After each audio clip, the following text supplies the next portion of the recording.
Hello dear student, embryology of angiosperm में आज female reproductive structure से पहले हमने मेल रिप्रोडक्टिव स्ट्रक्चर पढ़ा था एंड्रोशियम के बारे में। जैसा कि हमको पता ही है, थैलेमस जो फ्लावर होता है, एंजियोस्पर्म प्लांट होते हैं, रिप्रोडक्शन ऑफ फ्लावरिंग प्लांट के अंतर्गत जब रिप्रोडक्शन की बात करते हैं तो दो मेन पार्ट, इनके अंदर दो मेन रिप्रोडक्टिव ऑर्गन्स होते हैं, मेल रिप्रोडक्टिव ऑर्गन और फीमेल रिप्रोडक्टिव ऑर्गन। ये फ्लावर के दोनों इसेंशियल पार्ट हैं। इसके अलावा फ्लावर के अंदर दो नॉन इसेंशियल पार्ट भी होते हैं, जो फर्स्ट टू वर्ड होते हैं, कैलिक्स और करोला। तो यहाँ हम रिप्रोडक्शन की बात कर रहे हैं, तो मेल रिप्रोडक्टिव स्ट्रक्चर के बारे में आपको एंड्रोशियम का स्ट्रक्चर, डेवलपमेंट किस तरह से होता है एंथर का, फिर उस एंथर के डेवलपमेंट के पश्चात उसके अंदर माइक्रोस्पोर बनते हैं और माइक्रोस्पोर से किस प्रकार से मेल गैमेटोफाइट और गैमीट का फॉर्मेशन होता है। आज जो हमारा टॉपिक है फीमेल रिप्रोडक्टिव स्ट्रक्चर, जो कि गाइनोशियम कहलाता है, जिसको हम कहते हैं जायांग।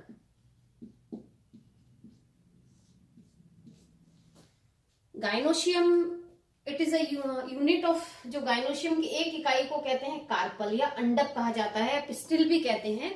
जो गाइनोशियम है it is the fourth whorl और इनरमोस्ट वर्ल ऑफ फ्लावर। पुष्प के सबसे भीतरी भाग या जो लास्ट चौथा भाग होता है वो कहलाता है गाइनोशियम, जायांग या स्त्री जन्नांग भी इसको हम कहते हैं। कार्पल जो होता है अंडक, उसमें मुख्यतः तीन भाग होते हैं, स्टाइल, स्टिग्मा और ओवरी, जिनको हम वर्तिका, वर्तिकाग्र और अंडाशय कहते हैं, ओवरी कहते हैं। जो ओवरी होती है, इसका जो नीचे वाला फूला हुआ भाग होता है वो कहलाता है ओवरी। यहाँ गाइनोशियम का स्ट्रक्चर आप देख सकते हैं, ऊपर की तरफ स्टिग्मा, वर्तिकाग्र,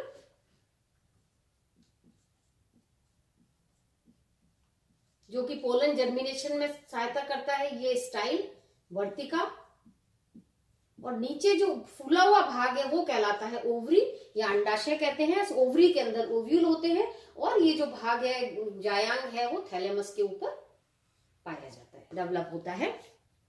जब हम इस ओवरी का सेक्शन काटते हैं, इस यहां से यदि हम इसका अनुप्रस्थ काटते हैं, टीएस ओवरी काटते हैं, तो इसके अंदर हमें क्या क्या दिखाई देगा? इसके अंदर हमें कोष्ठक दिखाई देंगे, लोक्यूल्स जिनको हम कहते हैं, कोष्ठक दिखाई देंगे। कोष्ठक की संख्या 1 हो सकती है, 2 हो सकती है, इससे ज्यादा भी हो सकती है। जो पूरा स्ट्रक्चर है कार्पल है, इसके बाहर की तरफ इसकी वॉल होती है, भित्ति होती है। इनके बीच में जो केंद्रीय भाग होता है ये प्लेसेंटा कहलाता है, बीजांडासन।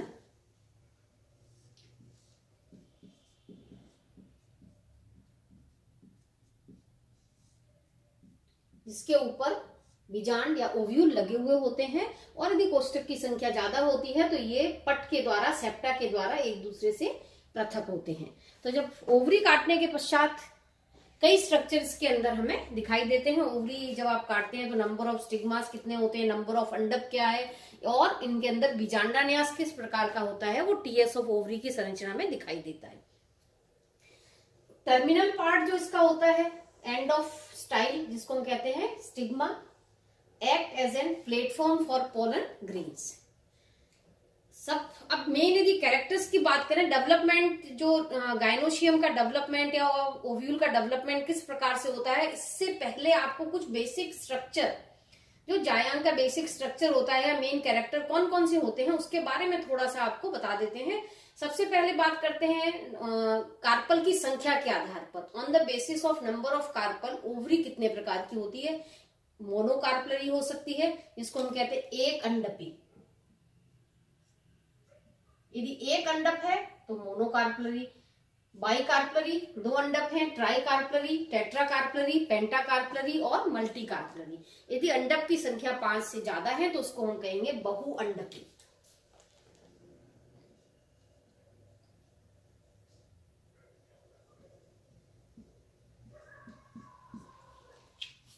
दूसरा आप देखते हैं, यदि कार्पल की संख्या 1 से ज्यादा है तो कार्पल मुक्त हैं या जुड़े हुए हैं, फ्री कार्पल हैं या फ्यूज्ड कार्पल हैं। यदि कार्पल एक दूसरे से पृथक हैं तो उसको कहते हैं एपोकार्पस कंडीशन या व्युक्त अंडपी, और यदि कार्पल आपस में जुड़े हुए होते हैं तो उसको हम कहते हैं सिनकार्पस कंडीशन, जो कि टीएस ऑफ ओवरी, जब ओवरी का अनुप्रस्थ काटते हैं तो उसमें दिखाई देते हैं। जब कार्पल आपस में संयुक्त होते हैं आपस में जुड़े हुए होते हैं, कार्पल की संख्या एक से ज्यादा होती है, तो वो सेप्टा के द्वारा, एक पट के द्वारा एक दूसरे से पृथक होते हैं। और नॉर्मली जितने कार्पल होते हैं, जितने अंडक की संख्या होती है, उतने ही कोष्ठकों की संख्या उनके अंदर पाई जाती है। तो तीसरा पॉइंट हो गया नंबर ऑफ लोक्यूल्स कितने हैं, कोष्ठक कितने हैं। यूनिलॉक्यूलर, यदि एक कोष्ठक दिखाई देता है। 2 कोष्ठक होते हैं बाइलॉक्यूलर, 3 कोष्ठक होते हैं ट्राइलॉक्यूलर। जैसे ये डायग्राम में बना रखा है टीएस ऑफ ओवरी के, इसमें 3 कोष्ठक दिखाई दे रहे हैं, इसका मतलब 3 अंडप हैं इसमें, तीनों अंडप आपस में जुड़े हुए हैं। और ये ट्राइलॉक्यूलर दिखाई दे रही है। 4 कोष्ठक होंगे तो टेट्रालॉक्यूलर, 5 होंगे तो पेंटा, और 5 से ज्यादा होते हैं तो मल्टीलॉक्यूलर। इसमें जो इंपॉर्टेंट पार्ट आता है वो है इसका प्लेसेंटेशन, बीजांडा न्यास। बीजांडा न्यास की कई बार डेफिनेशन भी पूछी जाती है कि प्लेसेंटेशन क्या होता है। तो arrangement of ovule on placenta inside the ovary, ovary के अंदर बीजांडासन पर बीजांड की व्यवस्था के क्रम को बीजांडा न्यास कहते हैं।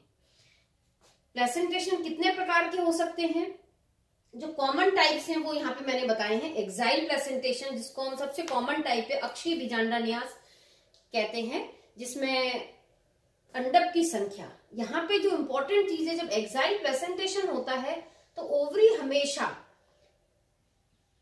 बाइलॉक्यूलर से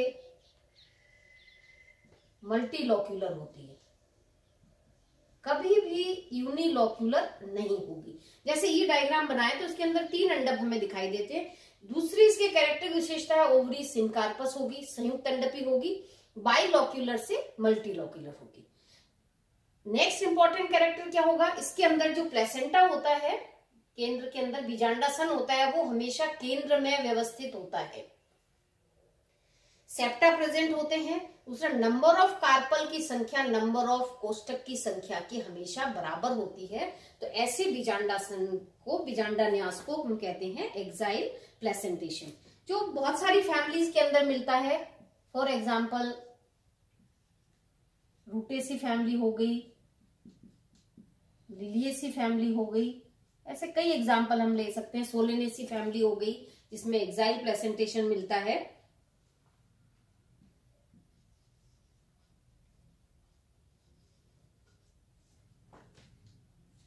दूसरा है बेसल या आधारी बीजांडा न्यास। आधारी बीजांडा न्यास के अंदर बाइकार्पलरी, जब हम इसका सेक्शन काटते हैं तो हमें जो प्लेसेंटा, बेसल का मतलब हो गया जो ओव्यूल है वो आधार से उत्पन्न होता है इस तरह से, लेकिन सेक्शन काटते हैं तो हमें वो सेंट्रली प्लेस दिखाई देता है।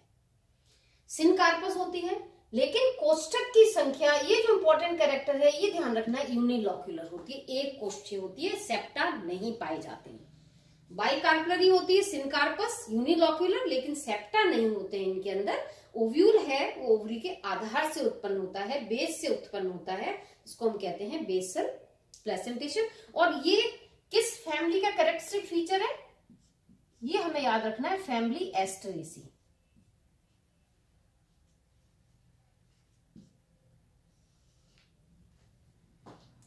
सूरजमुखी कुल के अंदर बेसल प्लेसेंटेशन पाया जाता है।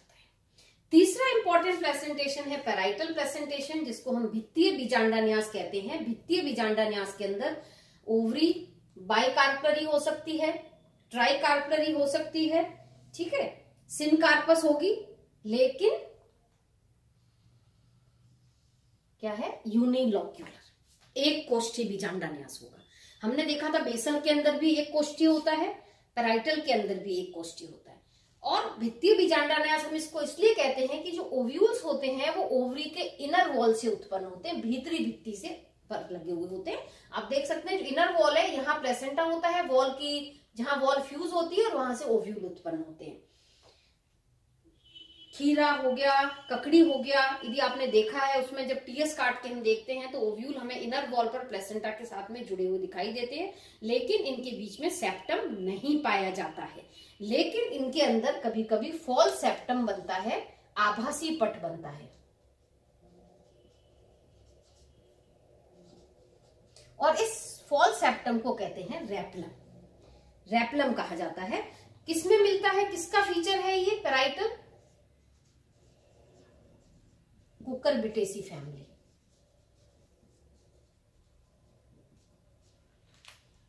और कौन सी फैमिली हो सकती है इसमें, आर्जीमोन जो इसका कॉमन प्लांट है, आर्जीमोन मैक्सिकाना हो सकता है, आर्जीमोन के अंदर मिलती है। पेपरवेसी फैमिली हो गई। कुकुरबिटेसी में जितने भी कुकुरबिट्स आते हैं, खीरा हो गया, ककड़ी हो गया, लौकी हो गई, तोरई हो गई, इन सब के अंदर पैराइटल प्लेसेंटेशन पाया जाता है। तो इसमें भी यूनिलॉक्यूलर, यहाँ पर भी यूनिलॉक्यूलर, लेकिन अंडक की संख्या एक से ज्यादा हो सकती है। सेप्टम नहीं पाया जाता है, लेकिन कभी कभी पैराइटल प्लेसेंटेशन के अंदर फॉल्स सेप्टम बन जाने से ये बाइलॉक्यूलर या ट्राइलॉक्यूलर हो जाती है और इस फॉल्स सेप्टम को रेपलम कहते हैं। नेक्स्ट इंपॉर्टेंट प्लेसेंटेशन आता है मार्जिनल प्लेसेंटेशन, जिसको हम कहते हैं सीमांत बीजांडा न्यास। सीमांत बीजांडा न्यास के अंदर मोनोकार्पलरी और यूनिलॉक्यूलर ओवरी होती, एक कोष्ठक ही इनके अंदर पाया जाता है। तो ये इस तरह का प्लेसेंटेशन किसमें मिलता है? इंपॉर्टेंट फीचर किसका है? इन फैमिली फेबेसी, मटर कुल के अंदर।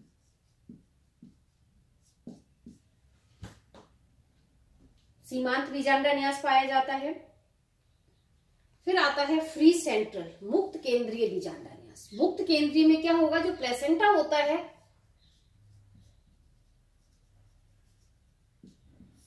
वो केंद्र में फ्रीली प्लेस्ड होता है, मुक्त रूप से पाया जाता है और उसके चारों तरफ अंडक होते हैं। इसका मतलब क्या हो गया? इसके अंदर सेप्टा नहीं बनते हैं। और अक्षीय बीजांडा न्यास में क्या होता है? जो प्लेसेंटा होता है, बीजांडासन होता है, वो तो सेंट्रली प्लेस्ड होता है, केंद्र में होता है, लेकिन उसमें सेप्टा पाए जाते हैं। पट पाए जाने के कारण वो बाइलॉक्यूलर से मल्टीलॉक्यूलर हो जाती है, जबकि इसके अंदर कैसी होती है? यूनिलॉक्यूलर, एक कोष्ठीय। ठीक है, तो इससे पहले हमने बेसल प्लेसेंटेशन देखा, पैराइटल प्लेसेंटेशन हो गया, मार्जिनल प्लेसेंटेशन हो गया, फ्री सेंट्रल प्लेसेंटेशन हो गया। सबके अंदर एक कॉमन कैरेक्टर क्या आया कि इनके अंदर ओवरी एक कोष्ठीय होती है, यूनिलॉक्यूलर होती है। बाइकार्पलरी हो सकती है, कार्पल सब जुड़े हुए हैं लेकिन सेप्टा नहीं होता है, और जो बीजांडासन है, प्लेसेंटा है, वो फ्रीली प्लेस्ड है। तो इस तरह के बीजांडा न्यास को, प्लेसेंटेशन को फ्री सेंट्रल प्लेसेंटेशन कहते हैं। और ये मिलता है नॉर्मली कैरियोफाइलेसी,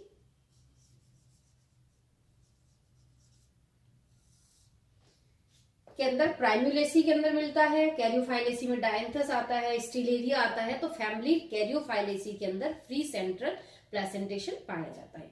जो लास्ट प्लेसेंटेशन है सुपरफिशियल, इसके अंदर इसकी विशेषता यह है कि इसमें जो ओव्यूल्स होते हैं वो यहाँ सेप्टा पर अरेंज होते हैं, पट पर पाए जाते हैं। बीच में सेप्टा होते हैं और इन पटों पर ओव्यूल्स सेप्टा पर पाए जाते हैं। मल्टी कार्पलरी होती है, आपस में जुड़ी हुई होती है, मल्टी लॉक्यूलर होती है।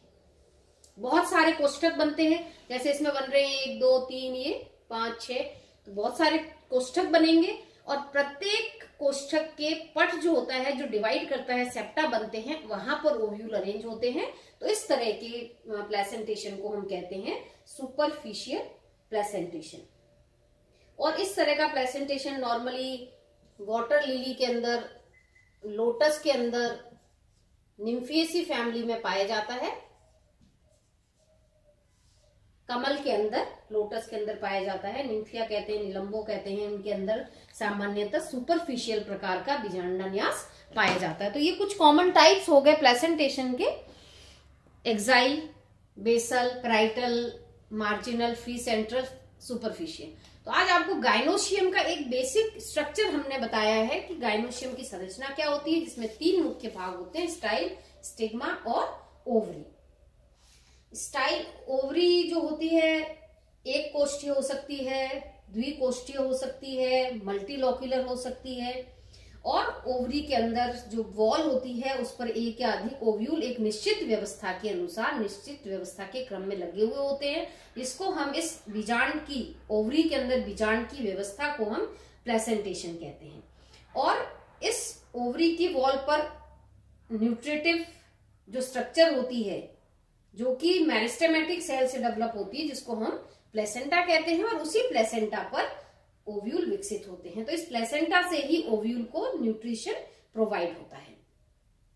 आगे जो मेन पार्ट आएगा इसमें, ओव्यूल की संरचना किस प्रकार की होती है, ओव्यूल से फीमेल गैमेटोफाइट किस प्रकार से डेवलप होता है, और कंप्लीट डेवलपमेंट फीमेल गैमेटोफाइट का किस प्रकार से होता है, वो आगे की क्लास में देखेंगे। तो आज आपको जनरल रिप्रोडक्टिव स्ट्रक्चर फीमेल जो कि गाइनोशियम होता है उसके बारे में बताया। Thank you.